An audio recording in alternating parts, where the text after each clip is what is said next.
Please welcome Deel co-founder and CRO, Shuo Wang.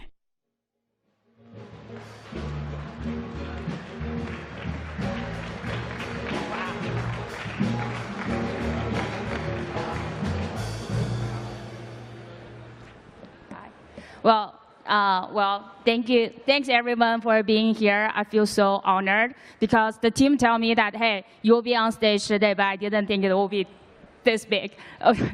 So this is my first time being on such a big stage. And I kept on telling myself that it's okay, you're in sales, don't be shy, you will be good. And also I'd love to take a selfie so that I can send it to my parents. Yeah, so I can tell them that, hey, even though I'm not a doctor or a lawyer, I'm still okay.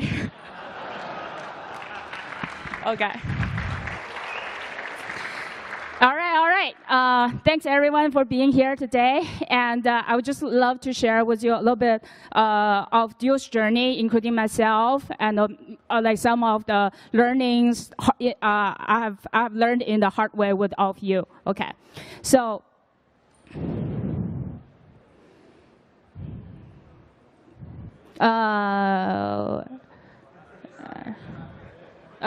Here. Okay. Yeah.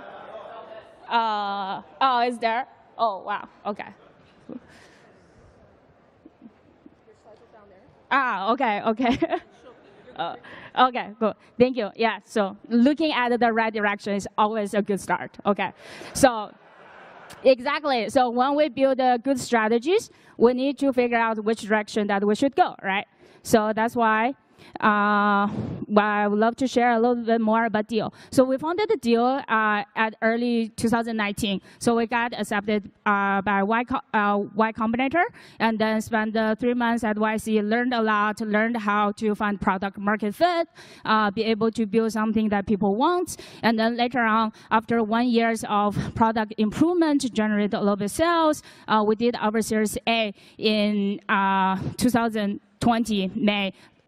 2 months after the pandemic, but the company was founded in 2019. Okay, so 3 months later, we did our Series B, and then 6 months later, we did our Series C. So, and then another 6 months, we did our Series D, which made us raise from Series A to Series D within around 18 months.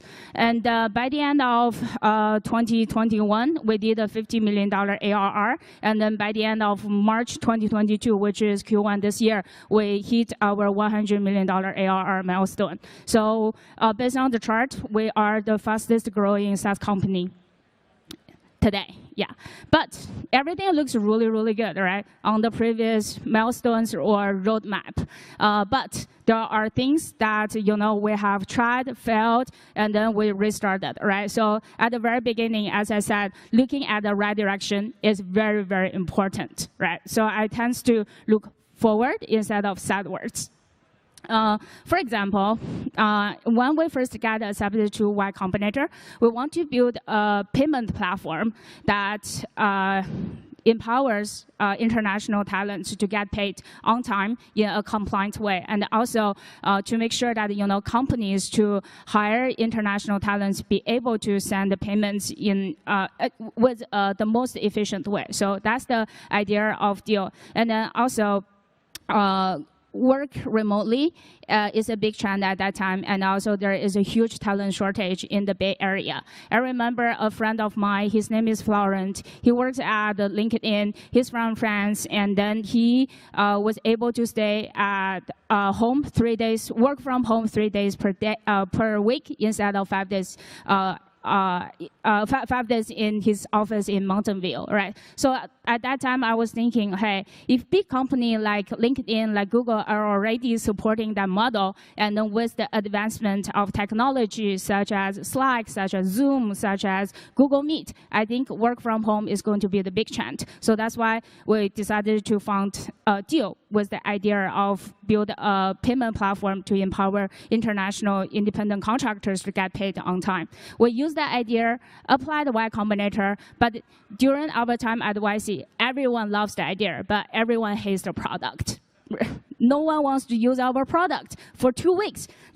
the entire program is only 10 weeks, and we waste 1/5 of our time on selling a product that no one wants to use. There must be something wrong. So for the rest of the 6 weeks, we spend a lot of time to interview all the companies out there, and then chatted with almost all the founders, 200 companies, 400 founders. We're just asking them that, hey, you know, if you're open to hire internationally, hire remotely, what are your biggest challenges, and what kind of product that we can build to solve your solution, right? So in the end, we focus on only 2 things, which is payment plus compliance, because a lot of company founders or HR leaders or people management, they do not want to manage complicated localized local labor laws, right? So that's why we pivot from just a payment platform, but also a combination of payments plus local labor laws, right? So after we build the product, everything goes really well. We were able to onboard a lot of clients. We closed our very first 100 clients, and then we did our Series A, and then later on, only 3 months, we did our Series B, right? So there are a lot of reports, and then we start to see a really, really good traction. And we start to see that, hey, we really hit a product market fit, right? And then this is a really good timing for us to scale our team to generate more sales. And then if this is the opportunity, and we need to execute, and we need to catch that, right? So that's why we decided to scale our sales team from, I remember, just 2 AEs to 10 AEs to 20 AEs, and then later on, by the end of that year, we hired almost 50 AEs, okay? And then by the end of 2020, we hired almost 30 AEs globally, right? So we had a really fast growth for our sales team, but the one thing that I did not understand is the support to the sales team, which is very, very important. Today we call it the revenue operations function.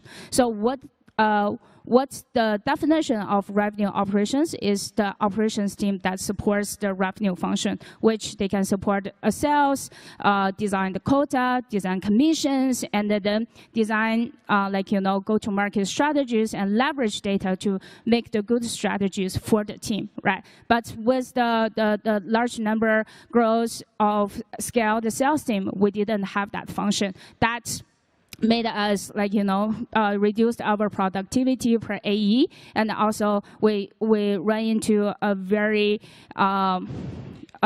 inefficient onboarding or enablement of our training of our AEs as well. So after we realized that we focus on not only scale our sales team, but also scale our revenue operations team so that we can support it. Okay.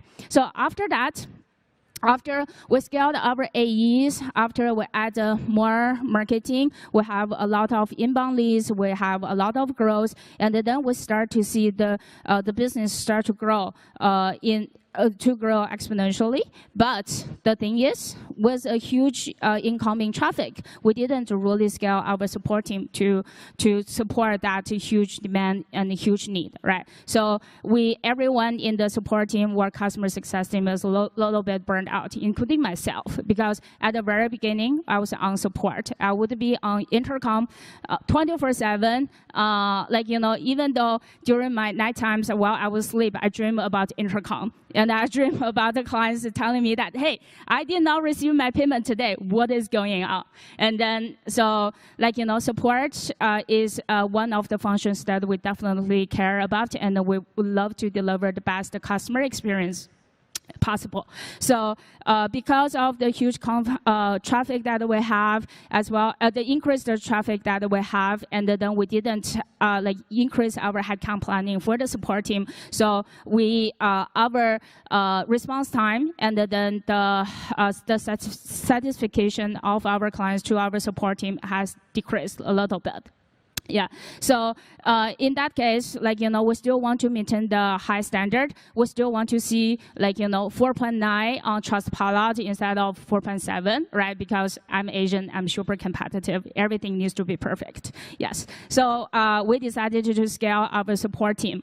And that's what we did. And then we gained the trust back from our clients. And we actually booked individual meetings with all of our clients, share with them the update, and then walk them through the onboarding program that we have rolled out, and then we started to build QBRs, and then share with them the newest product upgrade so that we can achieve and then earn their trust back, right? So during our interactions and then conversations with our client, I have learned that they have other needs and that they don't really have a good understanding on all of the products that we have been rolling out, and then especially like additional products that is completely different from our main product. And then that's the time that we realize that, hey, there's a huge potential, and then there are like a big part of the revenue that we're leaving on the table. So that's when we decided that, hey, it's time to grow our account management team so that, the account managers can go after the clients, share with them the new products, and grow the accounts, do upsell and cross-sell. So today we have a very strong account management team. So that's why with the scaling of sales team, with the scaling of account management team, we have grown our revenue from $50 million ARR by the end of 2021 to doubled to $100 million ARR at the end of Q1 2022. Yeah, cool. So couple things that I have learned during that journey, right? So definitely forecast. First, it's really hard to forecast, right? So as a startup, especially when when the timing is really good and it's just really hard to predict, hey, what is going on there, right? What to be expected, because we're in a startup world. Everything could change, right? And then, but the thing is, during these uncertainties, we need to find some ways to measure certainties so that we can forecast. The forecast is not only about headcount planning, but also revenue numbers. In order to hit the revenue numbers, what kind of resources that we need to provide them, right? What kind of like headcount for customer support, for operations, what is the growth, and then where we can get new businesses, right? So forecast is very, very important. Yeah. So trust the processes, because when we're small, it is good that myself and my co-founder Alex, we're chill. We just say that, hey, let's do this today, let's try that tomorrow, and then maybe we will see a result. But the thing is, as we grow, process is so important. We need to build a good system. We need to build the processes, and we need to make sure that our team follows the processes, because that, even though at the very beginning it may slow down the growth, but in the end is really good. It is a really good foundation to scale the team. Yeah, and use the data, right? So as I mentioned earlier, at the very beginning, we didn't have a revenue operations function. We did not have a dedicated data team to support the big sales team that we have just suddenly hired, right? So that definitely caused some problems internally, right? And then which made our sales strategy or AE performance less and less efficient and productive. But today, we have a full house revenue operations team, and also myself, I have a very technical background. I am a very data-driven person. And even our head of marketing, head of sales, he's right there, is very analytical and really, really good at using data and leverage data to build sales efficiency and the next strategies. Yeah. So another big thing, if you ask me that, hey, how did you guys grow from $1 million to $100 million was in 20 months? I would tell you that because we set up the global footprint early. Since day one, we're not only a US-focused company because the nature of the product, right? Because it can definitely benefit global clients. And especially myself, I was born in China and moved to the States at the age of 16. And my co-founder, Alex, he was born in France, and he moved to Israel for college, and then later on moved to the States for his master's degree. And then we just have a lot of international experience, and we understand talents are everywhere, and there are many, many really great resources out there. So if we're open and we're expanding globally, that is a huge stage like this and a huge market that we can play, right? So that's why we decided that, hey, since day one, we're not going to be only a US focused company. We're going to send a small sales team in Europe, in Latin America, in APAC regions, right? So even though it is one person that does SDR job, does closing, does partnership, does marketing, covers 20 countries in each of the continent, it does not matter, because when we truly find the product market fit and when we're really able to grow our business, it is really a good foundation and infrastructure that we can use to grow exponentially later on. Yeah. So today, most I would say we split our revenue and then businesses almost equally from US and international. So I highly suggest that companies, if you find a product market fit, you should go global early. Yeah. Okay. Leadership. That's a very good topic, right? So I have never worked in a big enterprise. I did not have a really good training from Google, Facebook, Amazon, or LinkedIn, for example, or McKinsey or BCG, right? So Deel is my second startup, and I did my first startup while I was in Beijing. But during my startup journeys, what I have learned is that product is very important, okay? And then we need to make businesses from the perfect product that we are going to introduce to the world, okay? So in order to do that, your engineering team is very important, your product team is very important, and your sales team is very, very important, okay? So it may be odd for an early stage startup to hire a sales function at a very early on. If that is not the case, the founders need to go out there and build the sales strategy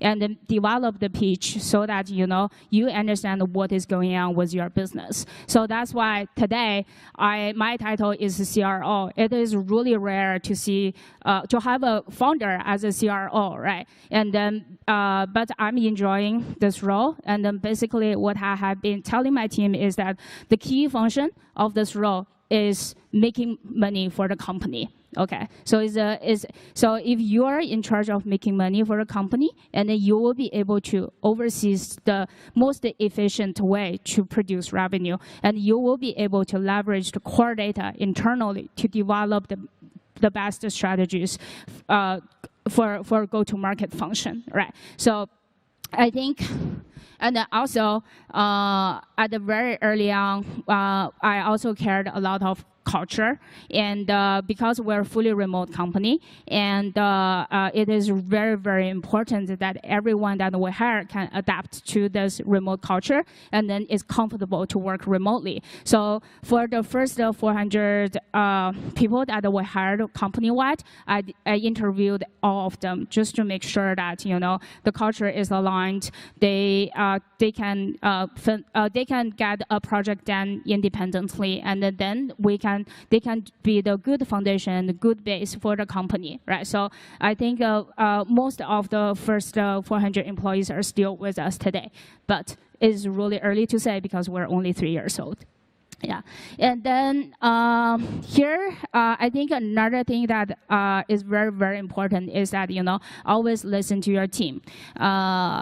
Listen, especially your sales team and your support and the customer success team. Yeah, because they're in the front line, and then their feedback is directly positively correlated to your product roadmap, and then the next biggest thing that you are rolling out, right? So listen to your team, and then they're the most valuable asset to you, and then they will be able to provide you immediate feedback so that we can grow together.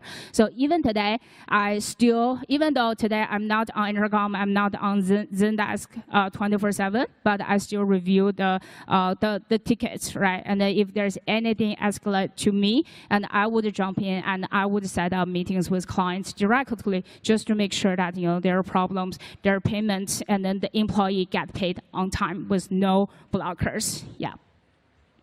Cool. So product and go to market.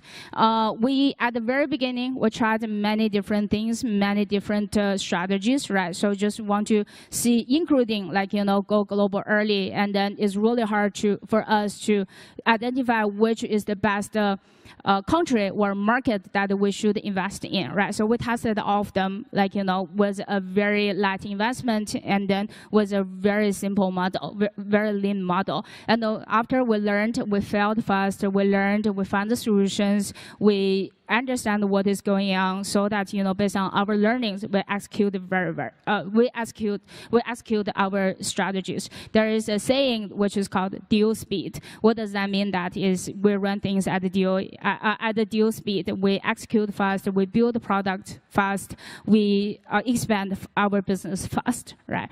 So, and then another thing is that early support for sales team is very, very important.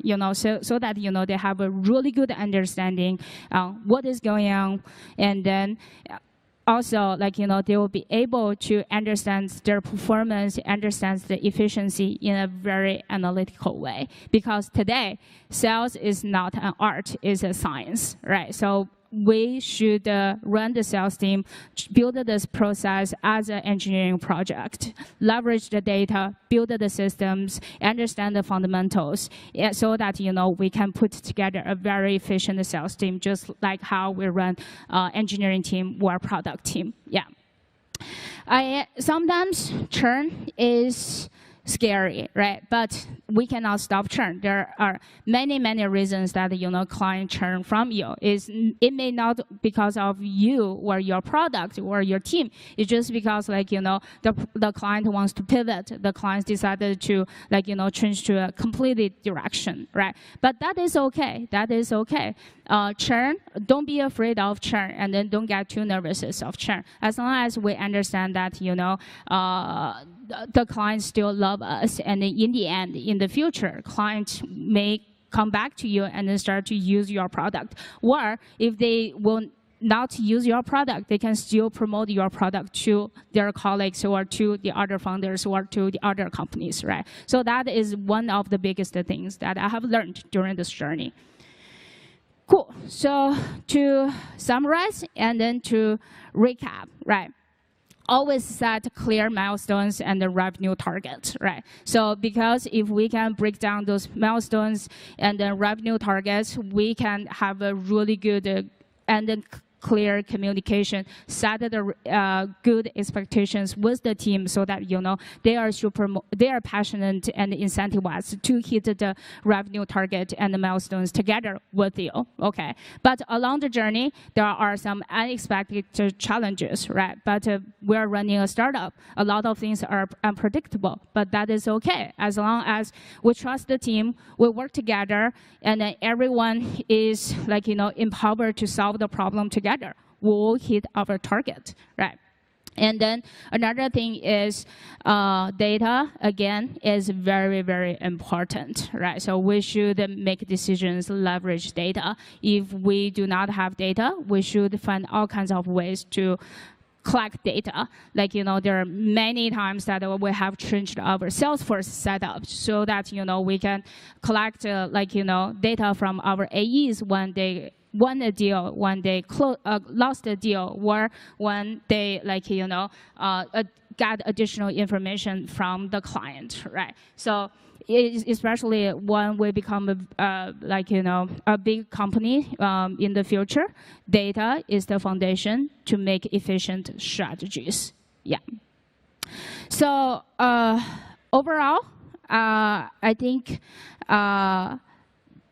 just to emphasize that today we are in this world that a lot of founders are trying to find product market fit, and then a lot of you may already have the product market fit, right? So I think is a really good timing for us to, number one, go global early. Okay. Number two, make strategic decisions, leverage your data, and number three, set clear milestones and targets with the team together so that they understand what is going on. Cool. That's all I want to share. And then also, we're at booth 188. Oh, I rolled that number because in Chinese that means a very good, fortunate number. And also, today we released our API, and then we want to empower a lot of companies to leverage our API and build our payroll product and integrate it with your platform. So if you're interested, check that out. Thank you.